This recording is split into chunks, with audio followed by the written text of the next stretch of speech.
back to Malone 10K podcast. I'm here with Jeremy Hight. He's a wonderful Mr. Mom, a farrier, and a saddle maker. They want to mess it up. And we're here today to discuss him and his life and what he's been going through and has progressed into the man he is today. And so, Mr. Jeremy, how are you doing today? I'm good.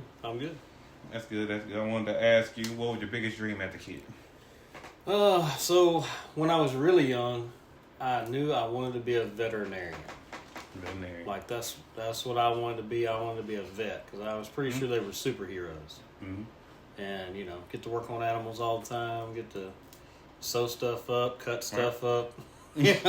Fix things that are wrong. I'm kind of a fixer. Like you come to me and you fix it. Tell me you have a problem. All right. I want to fix it. Like right then. So. That's understandable. Yep, but that's what I wanted to be when I was little. And then, I don't know, somewhere when I was probably 15 or 16, I figured out that vets only see stuff that's broken. Like, they only see your horse when he's cut. They only see your cow when she's not having a calf and she's dying. They only see something that, you've messed up or maybe not necessarily you, but, like, your animal, your dog got run over or your whatever it may be, They only see the bad stuff. And so I wouldn't say I shied away from that because bad stuff doesn't really bother me, but I didn't want to do that all the time. I wanted to work with animals more than I wanted to try to save them or work with something that was hurt all the time. I can understand that because, you never really want to see an animal in pain. Yeah. That's understandable. Yeah. I want to ask you this. When you was growing up, what was your relationship with your father? So, me and my dad, we still are really close. As I was telling you, like, he's in the hospital right now, and I've been up there with him constantly, But my dad was probably the single biggest influence on my life. He told me the most important piece of advice that I think I learned in my whole life. And that was, as a kid, I had started training some horses and stuff. And his thing was, he told me one day, he said, "You're really good at this." He said, "But I've taught you everything I know. And there's a lot of more people out there that know way more than I do. Go learn something from everybody and sort through it all and find what works for you." Right. And I really took that to heart. And so, like, just for instance, I know we'll talk about all this later, but the horse training, like, I rode with everybody. I trained with everybody. I worked with, people from all different, fields as far as English or Western or reining or roping or cutting, and guys that just start colts. And I took something from all of them. I don't mimic one of them in particular. There is a certain one that I do a lot of things like he does it, but I don't mimic any of them completely. I took knowledge from all of them, and I said, well, I don't really like that part, or that doesn't work with this, and I like doing this, and so I meshed it into my own thing, which is what we should do with life. Right. And my dad kept saying that all through my life about everything, whether it was baseball or horses or, what kind of person you are even. Like, he said, go learn from other people that know more than I do. I've taught you what I know. You go learn something else. And that was the single biggest influence on my whole life. Well, did they encourage you to take more chances? My dad's kind of a risk taker. That's good and bad. That's good and bad. We're cowboys at heart, so not scared of a fall, I've always said the difference in a guy that wants to be a cowboy and a guy that is a cowboy is when a cow gets out or something or something happens, a cowboy just runs as fast as he can on his horse across a field and goes and ropes it or whatever we need to do. A guy that wants to be a cowboy will be loping across there thinking, I wonder if I should rope it, or I hope there's not a hole out here in this ground. My horse is going to fall, or my horse may buck, or what, The cowboy doesn't. His instinct. He doesn't think about that. He just goes. We may fall and we may get hurt. We do all the time, and it doesn't always work out, But you don't think about. You don't have that hesitation. You don't have that worry. And so everybody can't do it, you know. I mean, it's just one of those things. It's like saying it's a hard thing to do. It's certain times it is. I can understand that. I want to ask you, when you were in high school, what job were you doing? What were you working towards in high school? So when I was in high school, let's back up just a little bit. So when I was 8 years old, or 7 years old, I was playing baseball. My dad had always cowboyed, rode horses. He was an electrician by trade. He drove a train at Texas Utilities. So kind of did a little bit of everything. His dad did a little bit of everything.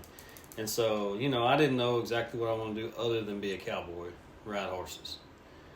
But when I was 7, I was playing baseball, and I was pretty good. I got selected to an all-star team. That's dope. And, you know, which 7-year-old all-stars is not the biggest deal in the world. But that's kind of where you start playing good, 7, 8, 9, 10, you know, just kind of start separating who can play from who can't. And Johnny Williams, the guy that was the coach, I played first base, and we had an 8-year-old that was a very good player that was a first baseman, probably better than I was, you know. And he said, we really need you to play and hit, but you can't play first base. You know, Danny's going to play first base because he's bigger and better than you are. He said, would you catch? If it gets me to play, I'll do whatever, you know. Sure. So I started catching, and I loved it because you were involved in every play of every game, every pitch, you know. And you have to be a little bit tough. And that's one thing I'm good at, being tough. So I started catching when I was 8, and I caught all the way through junior college, and had offers to go play at 4-year university and stuff, but I quit for personal reasons, but we can get into that later. But so that being said, in high school, baseball was in the forefront of my whole life. I mean, everything pretty much revolved around me playing baseball. But that being said, I started riding horses for the public, like training horses for the public, when I was 14. My dad bought me a horse. He said, train this horse, let everybody see it, and we'll sell it, and then you can train horses for other people.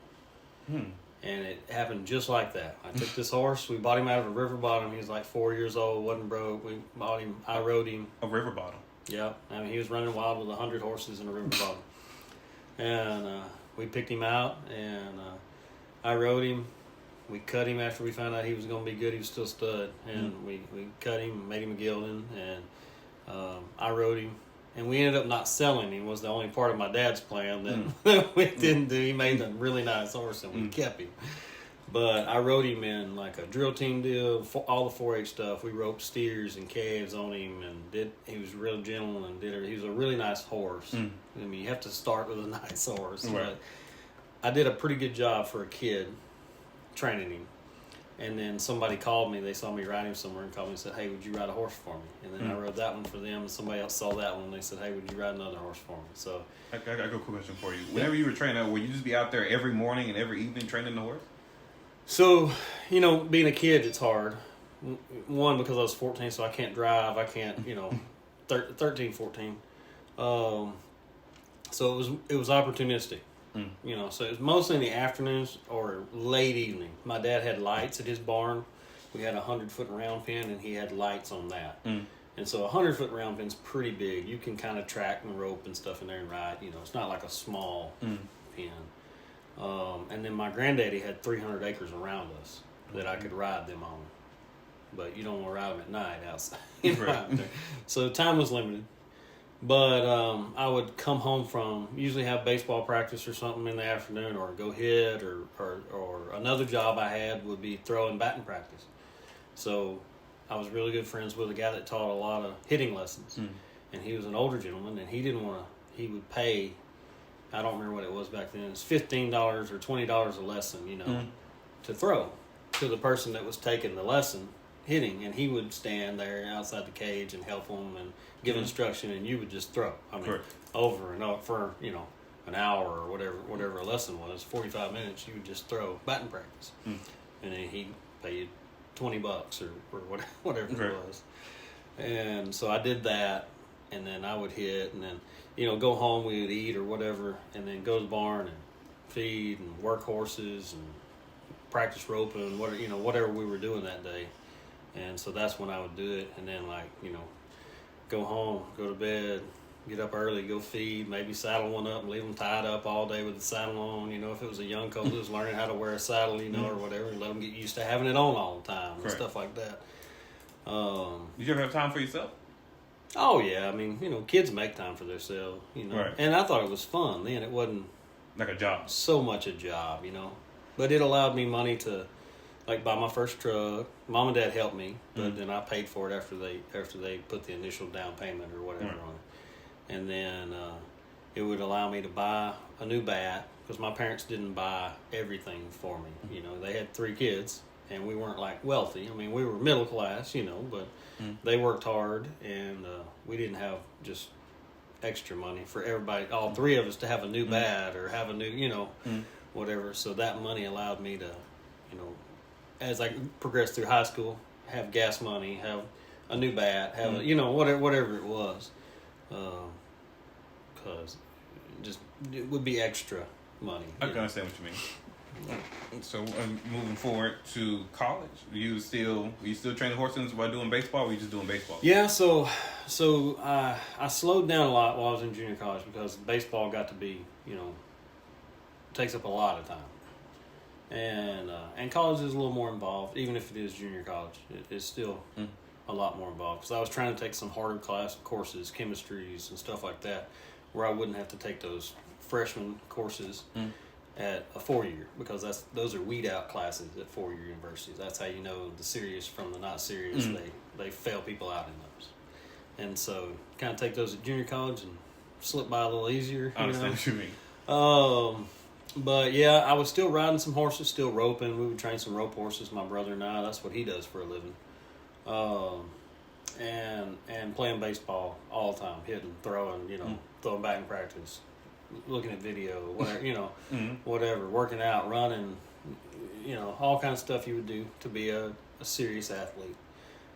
But I still found time to have a girlfriend, go to the movies, whatever, whatever. It wasn't easy, but living the college life. Yeah, I lived at home because I went to the junior college there in Carthage. I went to Panola.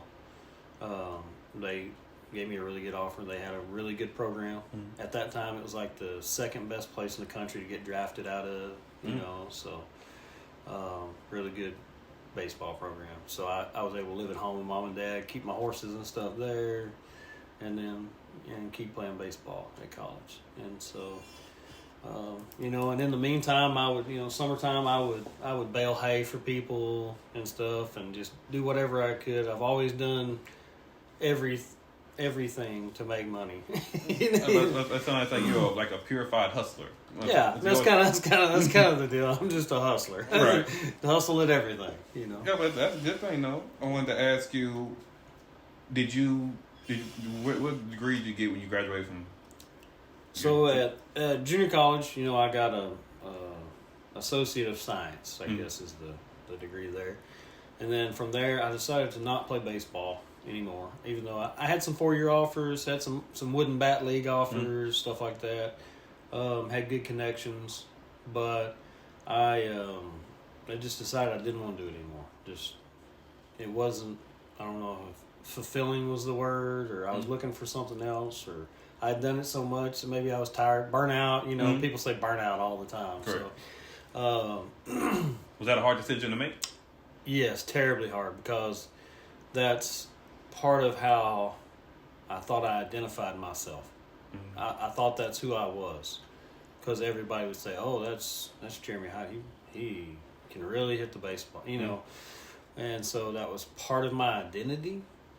But letting go of that let me realize that wasn't my identity, and I think that soapbox, but that's a problem a lot of people have.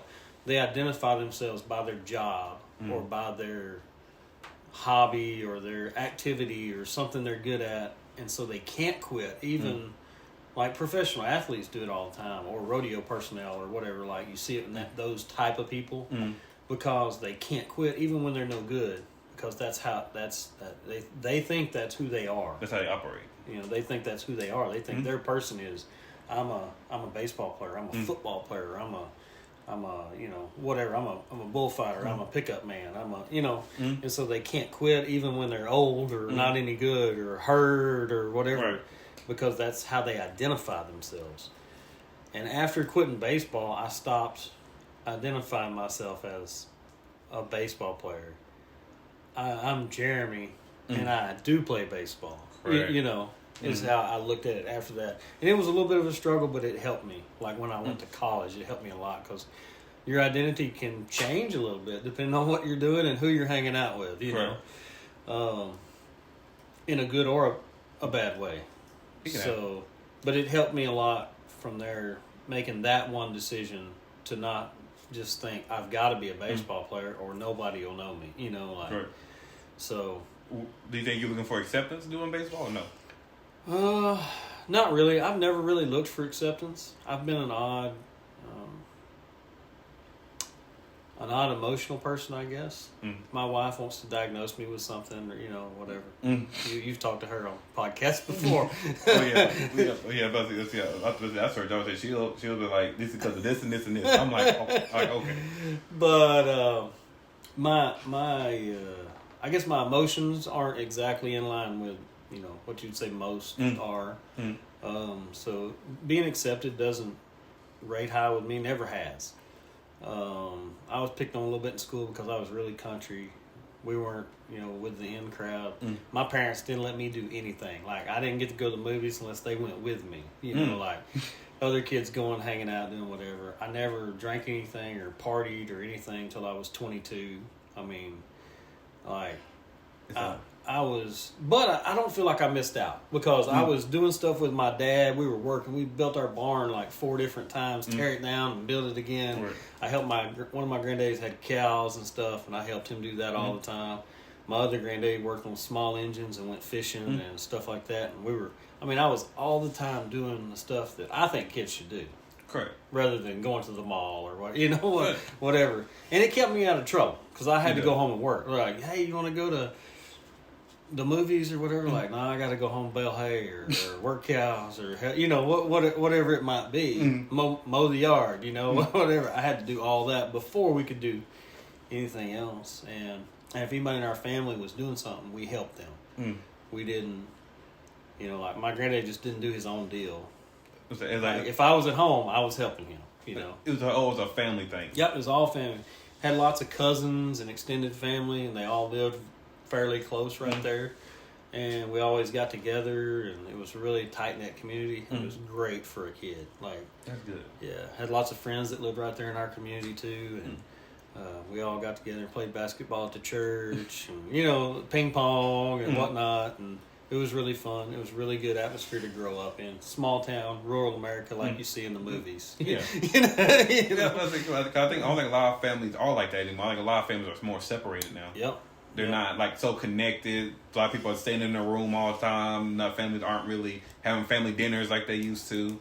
Everybody might eat, like, they might get their plate and go back to their room. No one's really talking to each other. One thing we did when I was a kid, people started taking, it was not uncommon for, like a family to take 2 or 3 cars to church or something. Mom, dad take their own vehicle, whatever. And we didn't do that. If my dad worked out of town some when I was, high school aged or whatever. But if he was home, like, we rode in the same vehicle everywhere. We were together. And that's something we do with our family. We try to take one vehicle. Like, during the day, Stevie works on the other side of Tyler and I work out here. So we use 2 vehicles. But, like, if we go to church or we go to eat, like, we'll park somewhere, get in together and go. So we have that time with the kids and with each other, to be a unit, be a family. That's good. I'm happy you guys are taking the initiative to keep the family together. Yep, we try. I wanted to ask you, back to college, when you went to, what made you choose Texas A&M?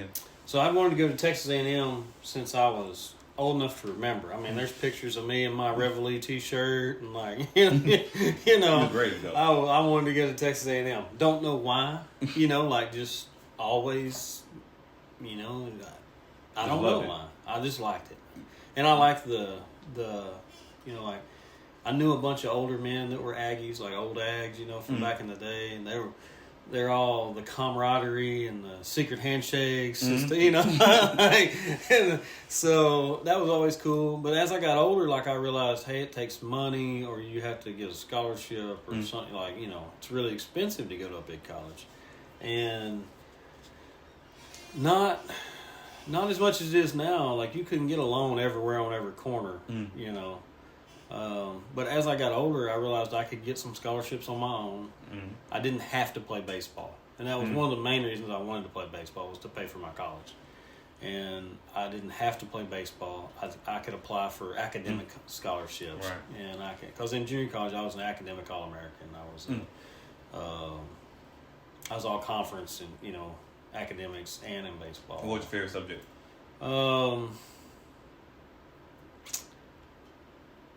Either geometry or probably science. I mean, probably natural sciences, as far as like animals and zoology. Maybe zoology if you wanted to like really get pointed.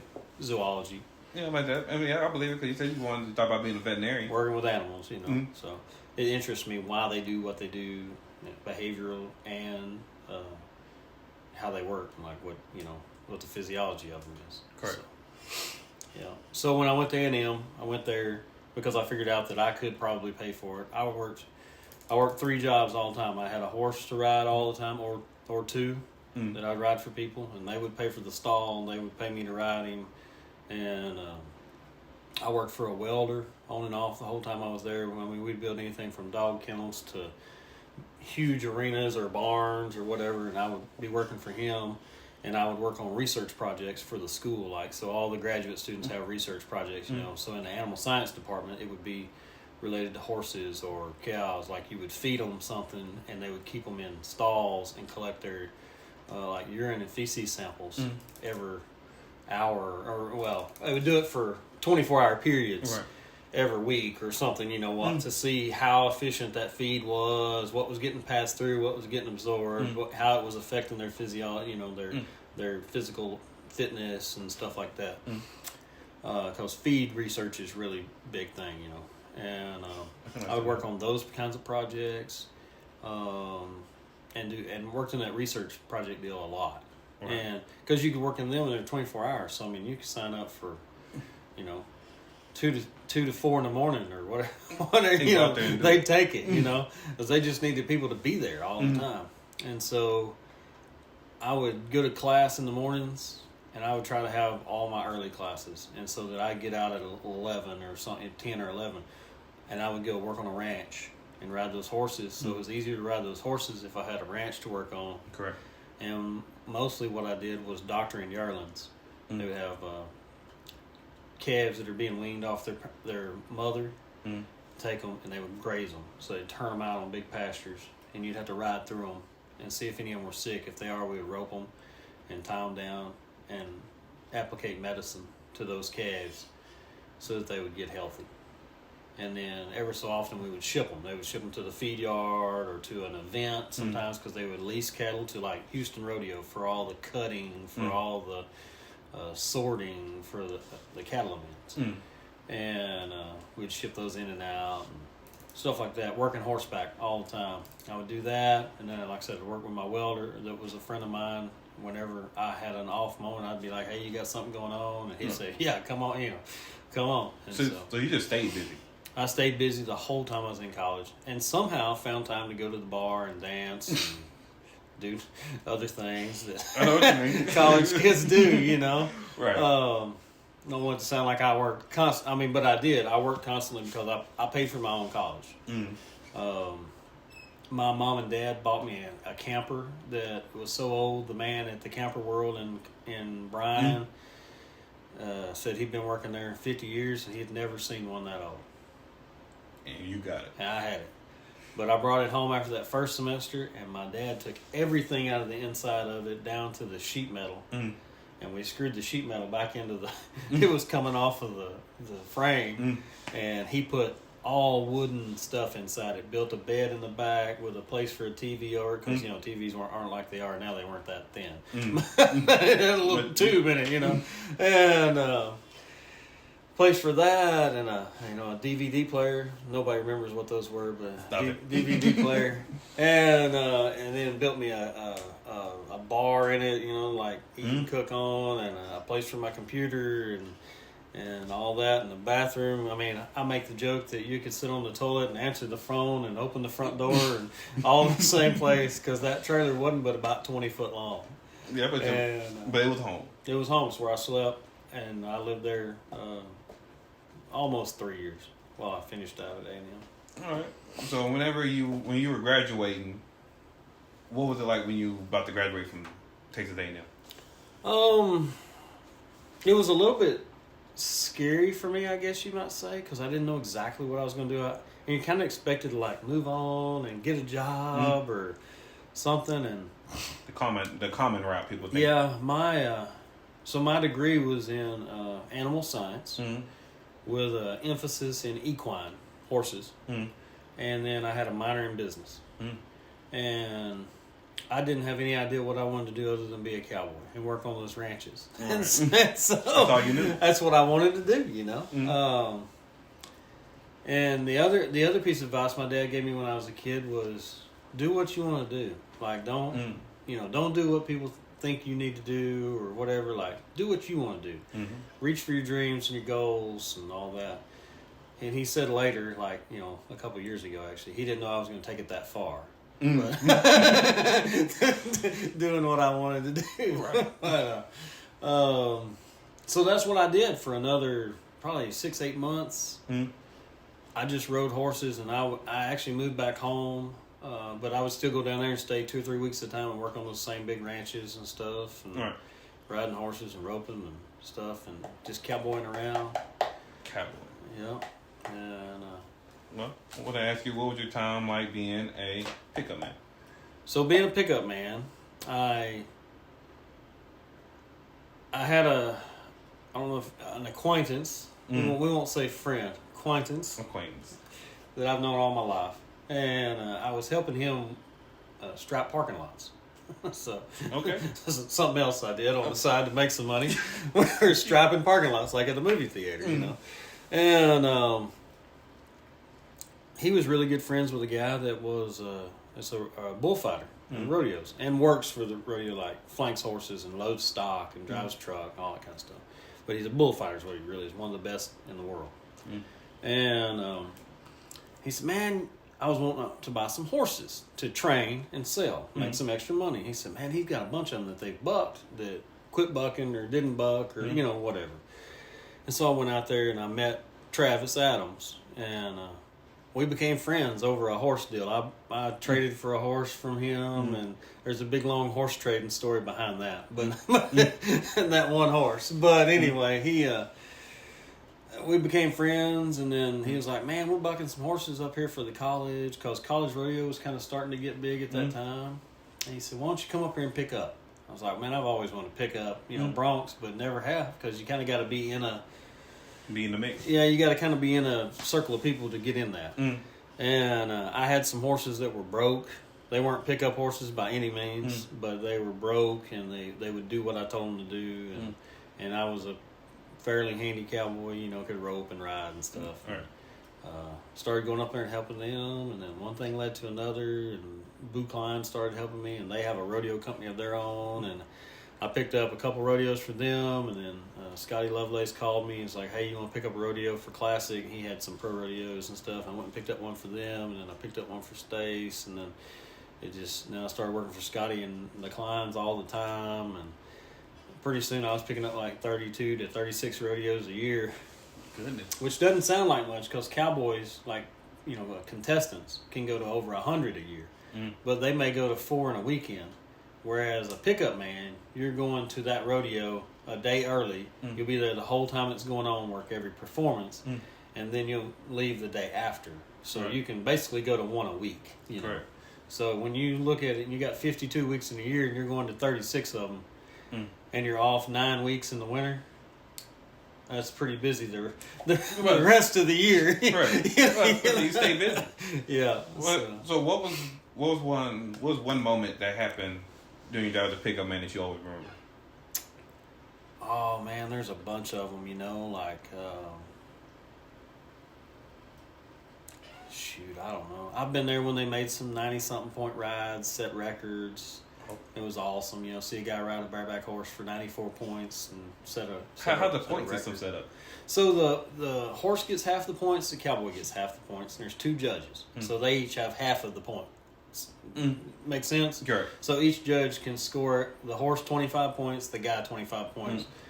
The other judge can score the horse up to 25 points and the cowboy up to 25 points. So they're scoring the horse on how good they buck, how they jump, how much they kick. If they go very far, or if they buck right here, or how consistent they are, how hard they are to ride, that kind of stuff. And then the cowboy is judged on how well he rides them. Basically, how easy he makes it look. Right. Because if you do it better, you make it look easier. How much they spur them. They drag their spurs down them, and that helps them hold on and seat themselves and stuff. It's that's how the judge, like they'll score a horse 22 and the cowboy 17 or something, and then you add those up and you get your 78 or whatever. Right. But that's how that's judged. And the funny thing, going to big rodeos and stuff, you would have PETA or whatever organization you want to say come around, always trying to cause trouble and shut us down because we mistreat our animals. So we don't mistreat our animals. That was sarcasm. No, I know what you meant. But I didn't think you got to mistreat the animals. At the rodeo, we don't mistreat those animals. For example, some of those horses are worth $1 million a piece. A horse is worth $1 million. So if you have, Dak Prescott, like they say, they do things to their genitals to make them, they wrap ropes around them. They do all that stuff. And we do put a flank on them, like the bulls and the horses. And the flank, what it does, it barely touches them. Like you want it to really actually almost tickle them. Sometimes it's a little tighter than that, but snug. But when they kick, it comes loose because their body lengthens out when they kick.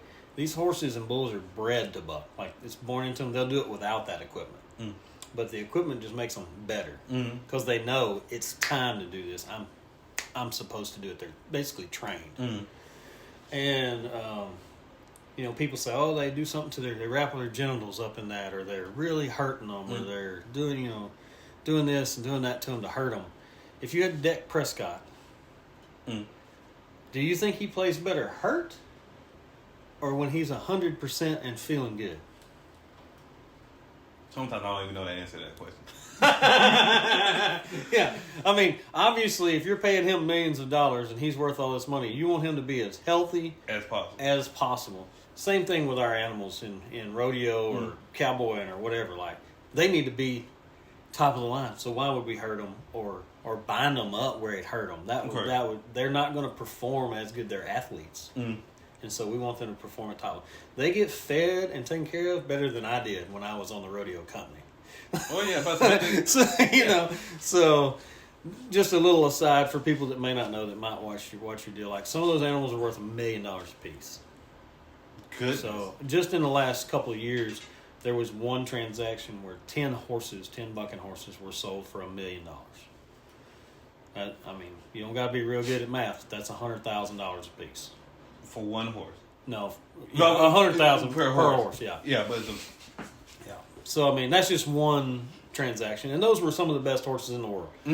But they are really well taken care of. Like, they're in the there is some misconception and stuff out there on social media about how we mistreat our animals, and there are those instances. Don't get me wrong. There's people that do things wrong. But we would never hurt those animals because that's wrong. But it's wrong, and they don't perform, so thus you don't make money, and they're not valuable. Right. So, like you said, you want your horse at 100%. You want to take care of them, do well with them coming. So what's the point of having them out there if they're not going to do well?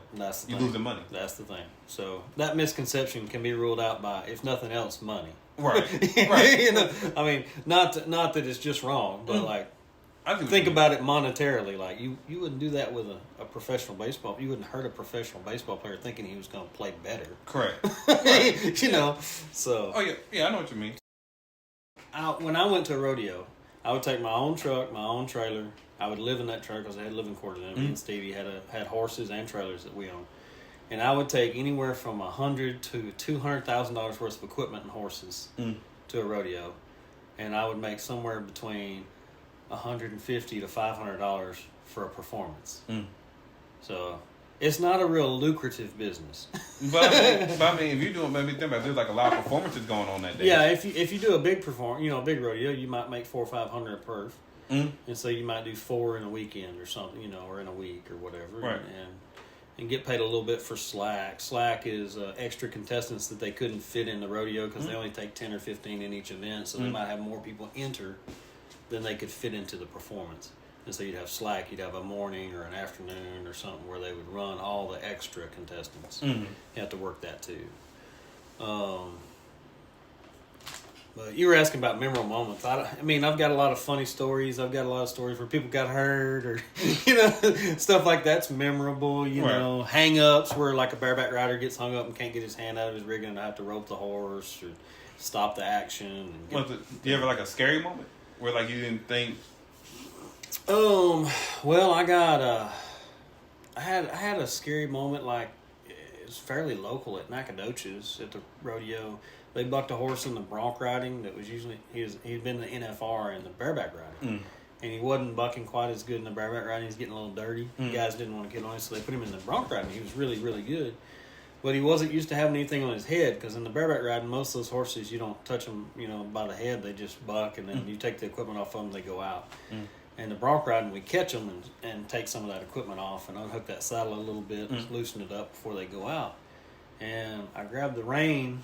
They have a halter on with a buck rein. That's what the guys hold when they're riding, And I grabbed that buck rein and I went to strip off, pop the flank off, and then the back girth off that saddle. And when I did, he came across my horse with his front legs and landed in the saddle with me halfway across my horse.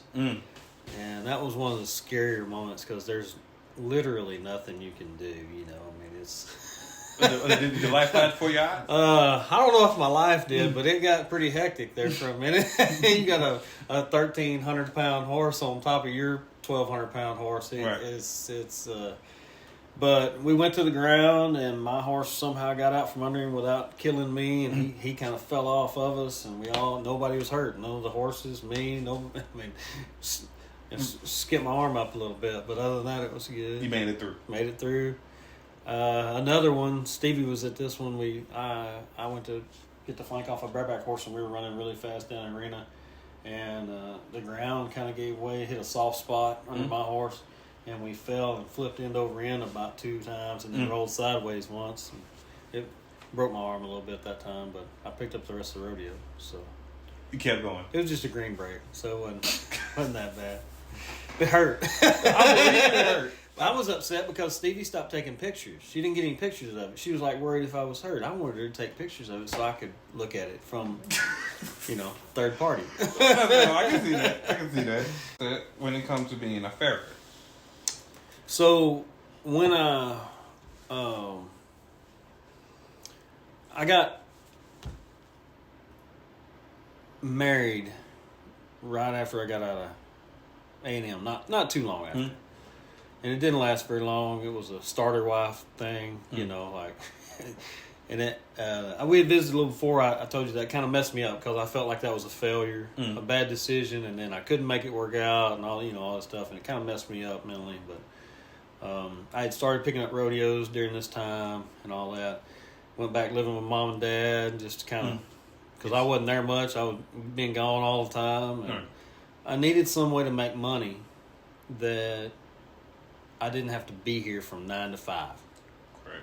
And before that, I guess backing up, but before that I had managed a warehouse for Wilson Supply, which is an oil field supply company. And I was their warehouse manager. Filling orders, ordering parts, making sure the warehouse is full of what we need, filling orders for customers and boxing them up, shipping them out, whatever. But it was 9 to 5. And I did that before I was married and then right after I was married for a while. And then I quit that, went back to cowboying when I moved home. Training horses, cowboying. Same old thing. Back to the same old thing. And because I started picking up rodeos and started being gone and was roping and cowboying, and I didn't want a 9 to 5. And so I knew that lots of people need their horses shod or trimmed. And I needed mine shod or trimmed, and I couldn't afford to pay somebody to do it. So I had been doing my own some. And so I went to a horseshoeing school in Oklahoma.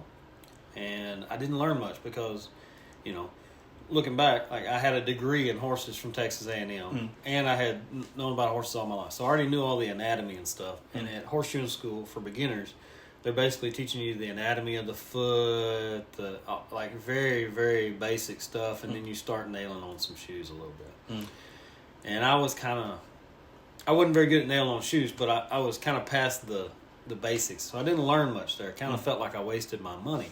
But when I got home, my brother had a friend that's an old-time horseshoer. And he came up and was like, hey, I heard you want to be a horseshoer. You come be at my house at 7 o'clock in the morning. So I rode around with him for a year. Every time I was home and wasn't gone, like I was riding around with him being his apprentice, basically. And I had a lot of knowledge, and he had a lot of knowledge, but not book knowledge. He had been a horseshoer since he was 17 years old. And he was 50-something, 60 years old at the time.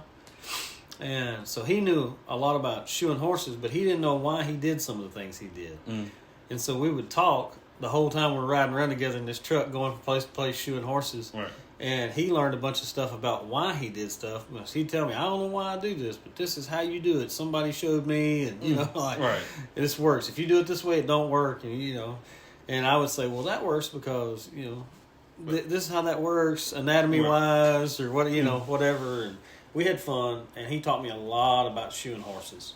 And the main thing he taught me was, you know, don't do anything extra. Keep it simple. Yeah, use the KISS method. Keep it simple, stupid. So, you know, and that's really been my goal as a farrier, horseshoer, whatever you want to say. Is to not do too much. Like a lot of people get caught up in, well, I can do this and I can do that and I can. You don't always need to do it. Sometimes the simplest thing is the best fix. Correct. You know, so. I can understand that. I was like, how long? So you've been doing that? Well, how long a week? I don't know. For the public for 16 years, probably. I guess 18 maybe. I don't know. It's been a long time now. Right. I want to ask you, during this whole time, what's mainly been on your mind during this whole time of you coming out of college and getting married and divorced and then going through and then doing a pickup man? Like, what was the main focus on? At that time, the main focus was to do everything I could do. Like, I wanted to, you know, live my life, do my thing. I wanted to pick up as many rodeos as I could pick up, you know, in a year or whatever. I wanted to pick up the biggest rodeos I could pick up, which I didn't go to a lot of the really big ones, you know, like you see on TV, like Calgary. I never went to the NFR, never, you know, something like that. I went to the circuit finals, you know, picked up some big rodeos, but it was fun. I wanted to be good at it, and I wanted to pick up as many as I could. And so in order to do that, I picked up another job along the way. I became a truck driver. Because I could pick up more rodeos if you could drive a truck, because they always had to get all those animals, all that stock, all the equipment, everything to those rodeos, and they use semis because you can get more stuff on them. Right. And they always needed guys with a CDL. So I went and got my CDL just so I could pick up more rodeos, because they would put my horses on one of their trailers, so it cost me less money. They would give me a hotel room and pay me to drive the truck there. So I was really getting ahead. You know, I mean, still we're not making millions of dollars here, but like I was getting ahead for, instead of taking my own stuff, driving my own stuff there, and not getting paid to get there, just getting paid as I was working there. Right. I was getting paid to get there. I was getting my stuff there for free, and still picking up the rodeos. And so I started getting more jobs to drive the truck and pick up. And so then I could also, like my brother had a trucking business, and so if he needed somebody to take a load of FR, friction reduction liquid they hauled a lot, I could take it to Colorado or whatever and come back, make, you know, $800,000 in 2 days. So good Lord. a lot of extra income, just Right. because I had that CDL. And so, but my goal was to pick up more rodeos, have more fun, Right. that kind of stuff. I wasn't being real serious about life. Well, yeah. Well, I know we talked in the house earlier. Was it how did you manage to become? I know earlier we were talking about you seeing like you were more like a selfish person. Yep, I was. I was really selfish. I didn't care about. Selfish is a weird word because I didn't really care about myself because I had lost my self-worth, which is odd because a lot of people would tell you I was arrogant, but I really didn't think that much of myself. So it's kind of one of those weird deals, I guess it was a front maybe, but How did you view yourself? as always behind. I always thought I was behind. Like I always thought I was not quite good enough, or I wasn't quite there yet, or I wasn't, whatever. Always hustling, like you said, always trying, always behind, never had enough money, never had enough time, never, so always in the rat race. But what helped me change was I married Stevie, Dr. Hight, and she put up with me through all that, and we had some kids. Man, she wanted kids, and I was so selfish that I thought I didn't want kids because I thought I wouldn't be able to put their needs before the things I wanted to do, like picking up rodeos and being gone all the time or whatever. And we had the first one, and I kept rodeoing and partying, all kinds of stuff, and being gone 250 days out of the year, and stuff. And when we had the second one, like I had to make some serious decisions because then it wasn't just one kid, it's two, and I'm gone for everything, and they're starting to talk and walk, and or Aubrey was at least, and our oldest one,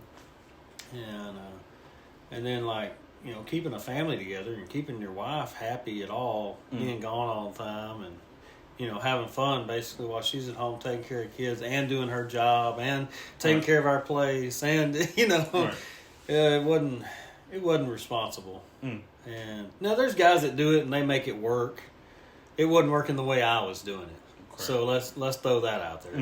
Different people can do things and handle it, and I wasn't making it work. And so I came home.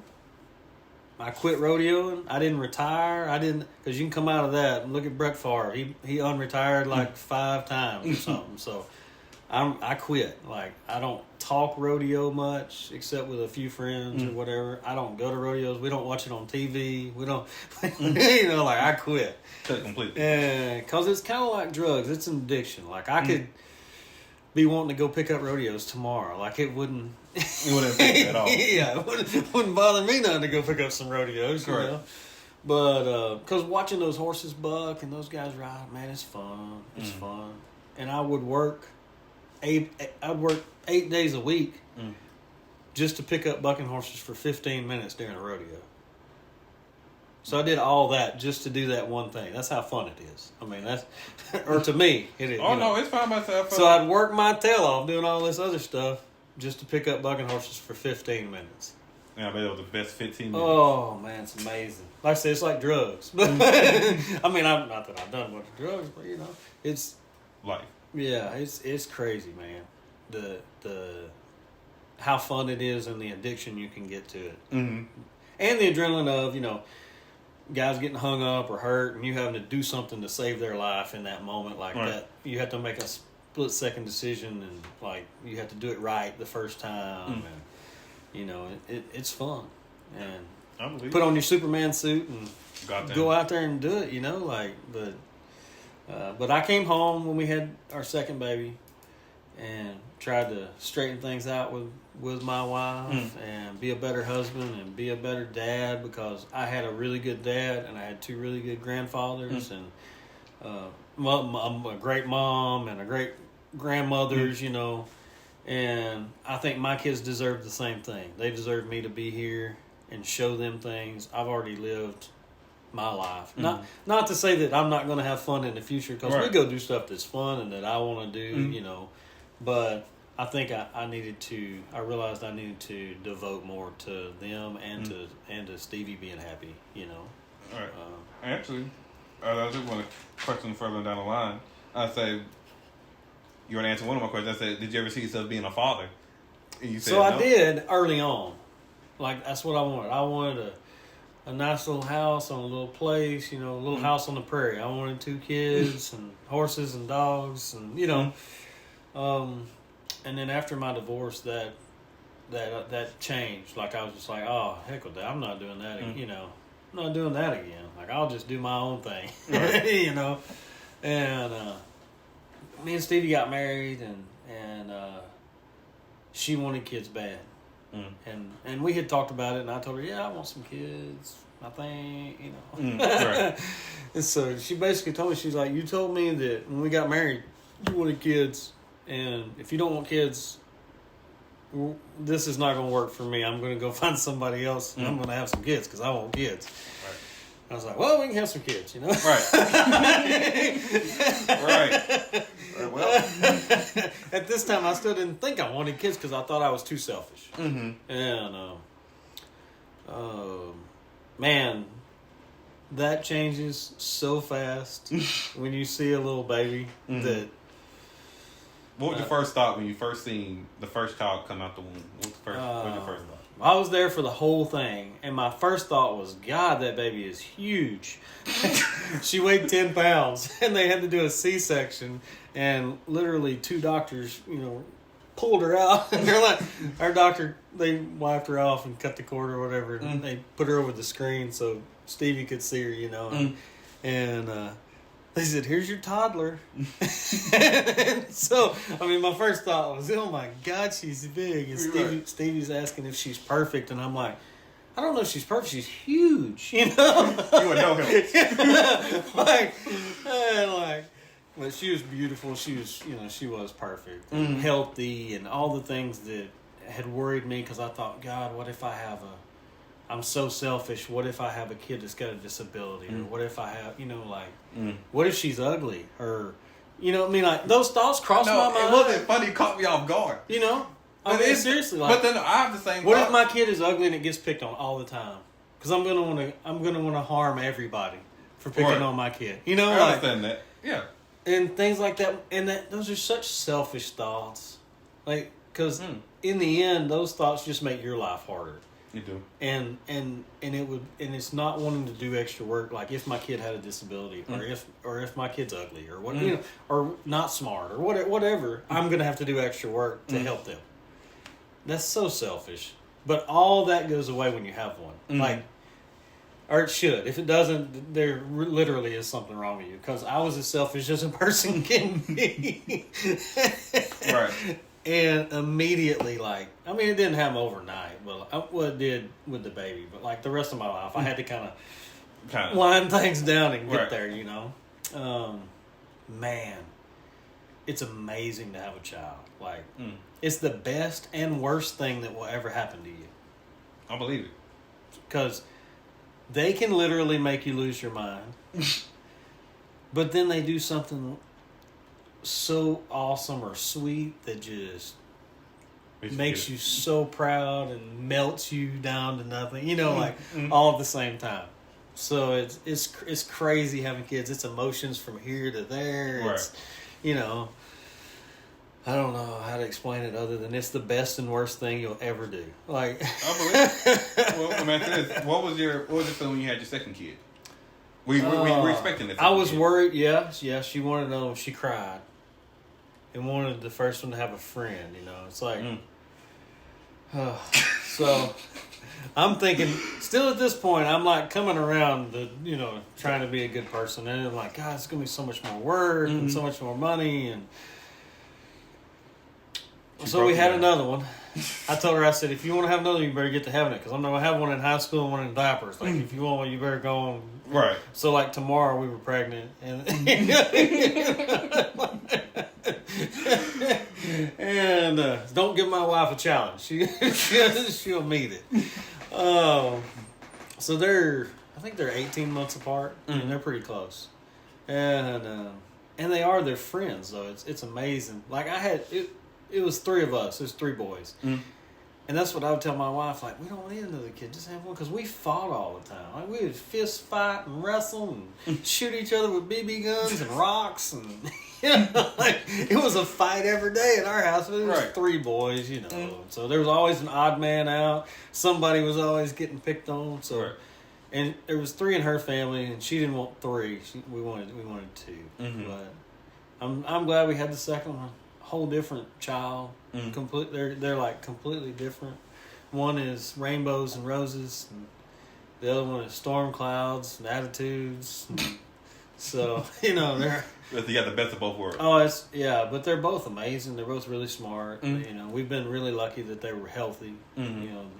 God blessed us with healthy kids, and not everybody has that. Some people have real challenges with their children's health, and I can't imagine what that would be like. But it's fun. It's an adventure here every day. Like, Stevie keeps trying to get me to make a podcast about, like, our everyday life, just the adventures me and the kids have. Right. But I don't know. I guess I'm selfish in that way. It's mine. I don't mind telling you about it, but I don't really want to broadcast it to everybody. You know? I can understand that. But I mean, and it's not every day that you get to have. Another day you have a husband at the house and not the wife. Yeah. So Stevie has a more traditional job for for people that didn't see your podcast previously. She's a doctor of psychology. She works for a juvenile system and works basically 8 to 5, and so she's gone a lot. She works 30-40 minutes from our house, so like it's a drive on either end of it. She's gone a lot, but I'm flexible in that shoeing horses. I can make my own schedule. I can take my kids with me to work.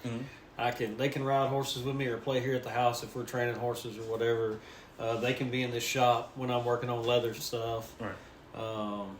And so for the first 5 years, I took them everywhere with me. Like, I mean, I'd go shoe horses. They were in a baby stroller right there beside me. I'm shoeing horses. They're watching or they're playing when they got a little older.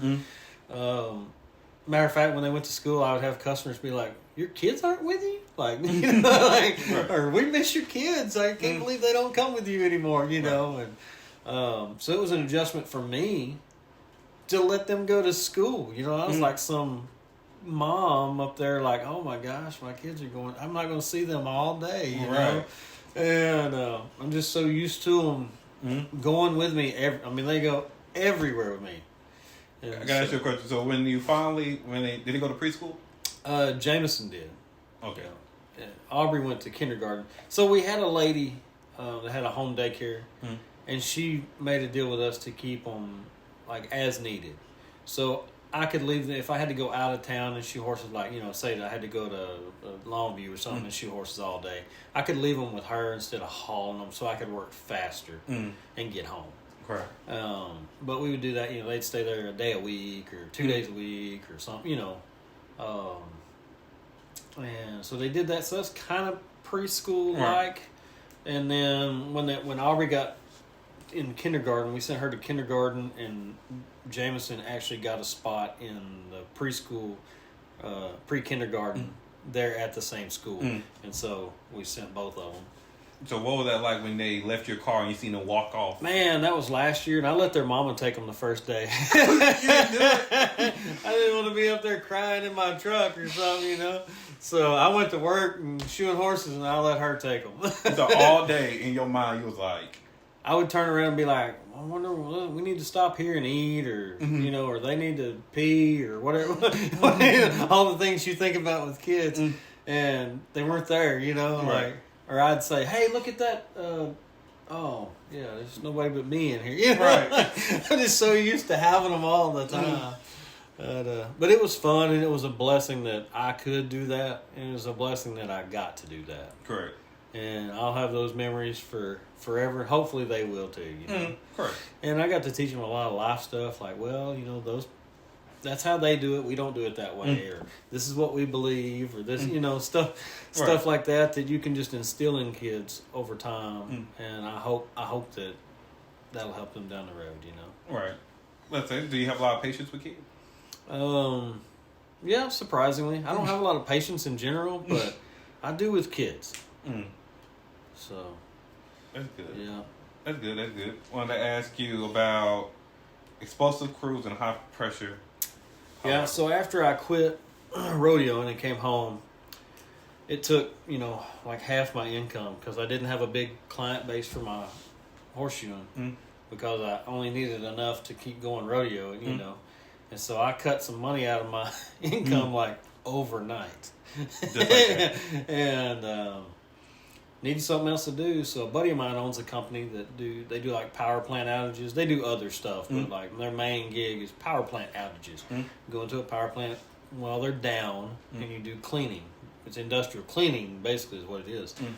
But a lot of that slag and stuff, like inside those boilers where they're burning stuff, wood or coal or whatever, makes the same kind of residue you would have on your stove, right, or like a wood burning stove or a fireplace or something, except on a bigger scale. And so you go in there and we would blast that stuff off with dynamite or detonation cord, and the same company has another side to that company that does high pressure water blasting. Right. And so you have big engines, like out of the same engines that would go in like big trucks, semis.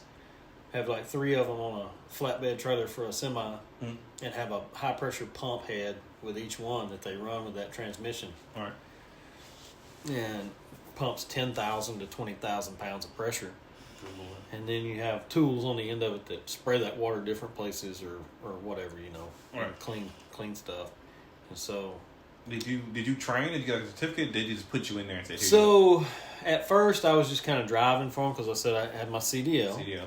And then for the explosive deal, you had to get a hazmat because you're hauling explosives. So they were short on explosive drivers, so I got my hazmat. And they always need help. And so I started going on a few jobs, and I would help a little bit. And at first, you don't need anything, but then when you move up and you start like going to different places where they're more strict on that, because as long as there's so many people on a job that have an explosive license or whatever, for each state is different, and sometimes each company is different.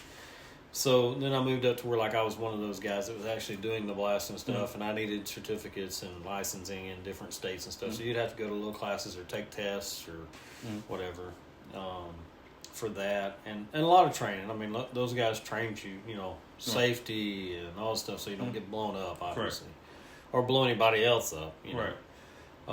And the same thing with the water blasting. The training, there's not really any licensing involved, but the training and learning is a lot of that to understand how it all works, what's safe, what's not safe, what could happen, right?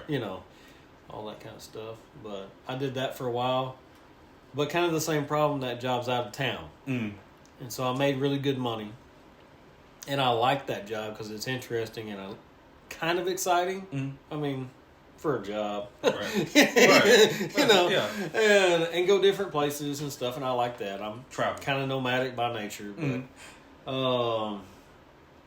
come down to the same thing. I mean, it's out of town, and I was missing my kids and my wife, and it just so really I was still doing that some. I worked part-time for them most of the time. During the busy season, I would work 2 whole months or something.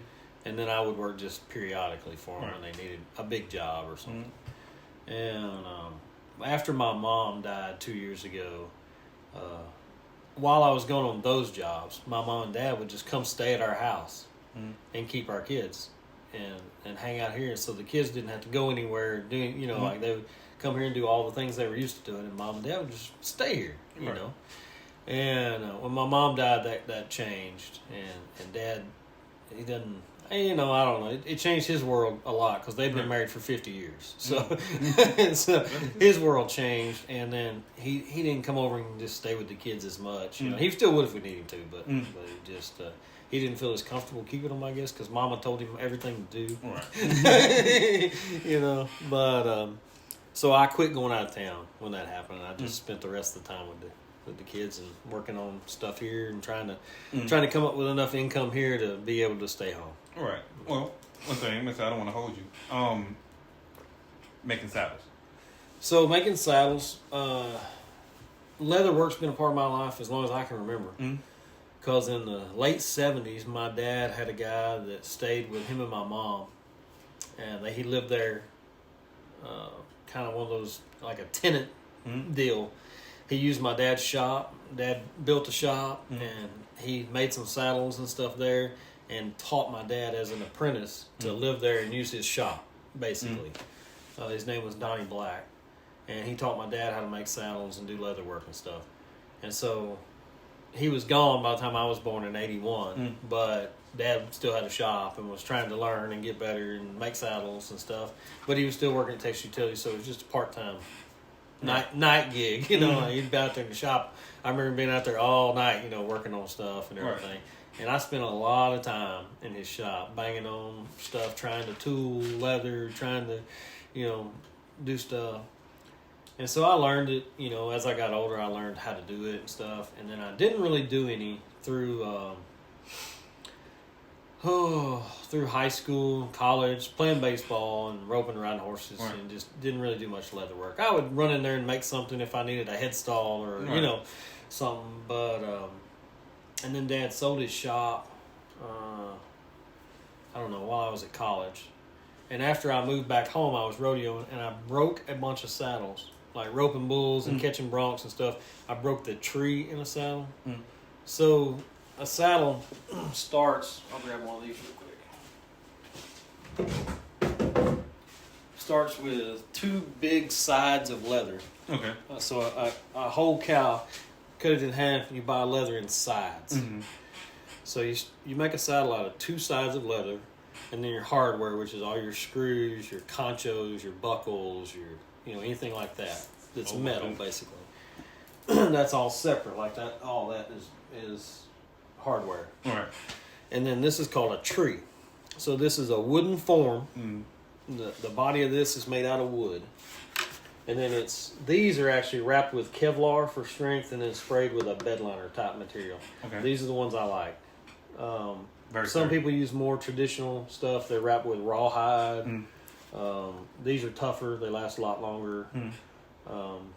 That being said, I broke a bunch of saddles. Like when you put a lot of pressure on this horn, rope and stuff, because you pull galley around this horn, and that's what you're pulling to and from. This is tied to your horse, you know, and you would break these saddles or break the horn out of them or whatever.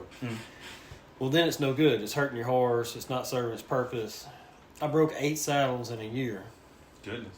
And I said, man, this ain't working. And they were all production saddles. Other saddle companies had made them and stuff. And they're making saddles to make money. You know what I mean? And they're good.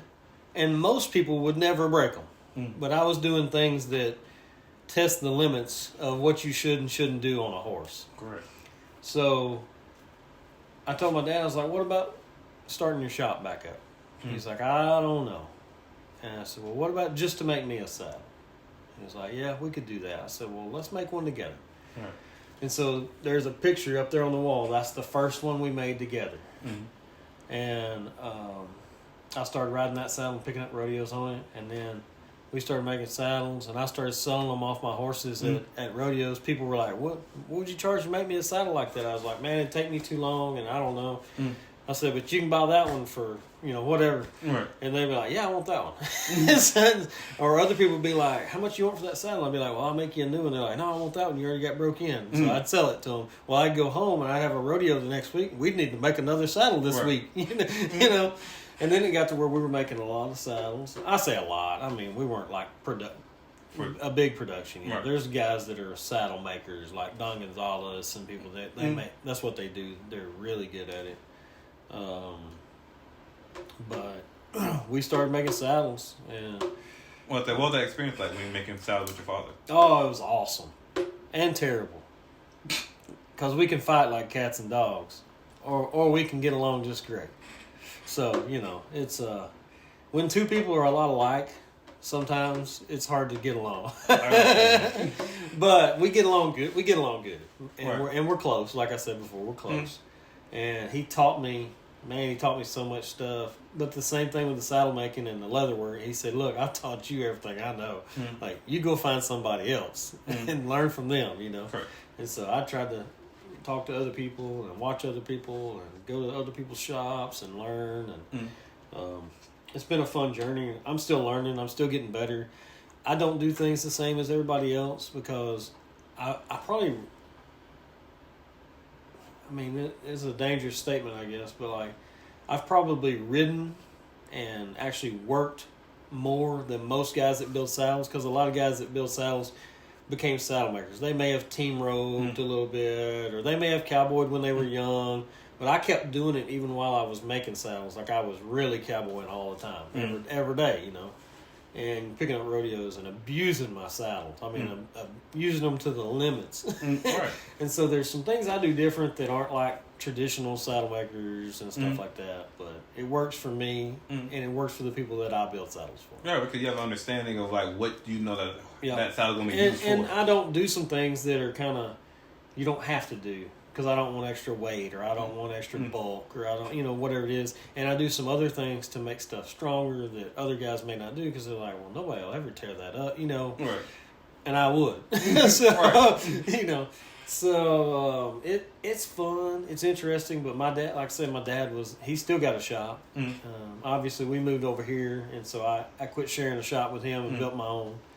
And it's awesome. We talk about it all the time, and that's dope, man. Yep, it's kind of a legacy. You know, he was a saddle maker. He's had a shop for 50 years. I've had mine for 15 now. So, or 10. I mean, I guess I've had my own for 10. So it's kind of it's a good deal. We call it Hight and Sons. You know. There you go. Yeah. So it's pretty cool. We like it. It's something we share and have a good time together with. All right. Well, I got two more questions. Yep, go ahead. Let's say, where do you see yourself in the next 5 years? In the next 5 years, I hope going on a lot of vacations and maybe watching, you know, I don't know, piano recitals or ball games or whatever for my kids. And but yeah, that's where I see myself in 5 years. Hopefully, able to take family vacations and not have to worry about the house note, and maybe watch my kids play some sports and play a piano or sing or something. And so, yep. All right, I wanted to ask you. Well, we're gonna ask you when you take your kids up. I do have one question. What was it like getting older? I ain't saying like you're old, but like, what is it like mentally? Like, when I was young, I could do all No. That's a good question. So I'll be 42 this year, and next week actually I'll be 42. Happy early birthday! Yeah. So, man, like I really noticed it when I got to be like 30, because I wasn't taking care of myself. I was living kind of hard, you know, and on the road and fast and working all the time and partying and staying out late and when I turned 30, like I felt pretty rough. Like I knew I wasn't 20 anymore at 30, you know. And then like from there to now has been pretty good. Like I feel as good now. The only difference is physically I notice that I don't recover as well. If I get sick or if I get hurt or whatever, I don't just recover in 3 days like I used to, you know. But getting older has its benefits. Hopefully you get wiser, you know, and you gain more experience. You know what experience is, don't you? Experience is what you get when you get what you don't want. You never lied. You tell the truth. You tell the truth. So, right. So, you know, with age, hopefully comes experience and wisdom with that experience. And I feel like I've gotten that, you know. It's also a little bit scary because you see things like we lost my mom.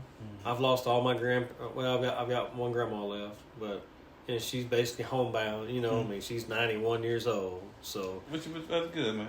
But you see some things like that kind of bring your mortality into view, and you start thinking about things like, would my kids be all right if I died? Or like I never thought about that when I was 20 or 30. You know, I mean, like I was never gonna die. Right. But that comes with some age, you know. And you don't think about that all the time, but it Right, does, I know what you mean. It's a it thought. does cross your mind. Right. Whereas when I was 20, it never crossed my mind, you know. So, stuff like that. You think about, like, what people will remember you for. You know, are they going to remember that I was a jerk when I was 20 to 35? Or are they going to remember I was nice when I was 35 to 40? Hopefully I live a little longer. Right. But, you know, I don't know. Getting old's not bad. It's not terrible. It's not fun. Which I'm not old yet, but like I know what you mean. Older. Correct. Has its benefits. Yeah, but I think when you get old, I think put your life in perspective of It like does. it makes you. It makes you enjoy a lot of things that you wouldn't have normally enjoyed. You would have run right by. Mm-hmm. You know. So. All right. Well, man, thank you so much, man, for being on the podcast. Oh, yeah. And that's all we got. All right, bud. All right. That's it. How'd it go? I like it. You nervous? Heck yeah, I was nervous. Why? I'm nervous for every podcast. Why? Cause I say I don't know. I'm always nervous for the fact I always want the podcast to go well.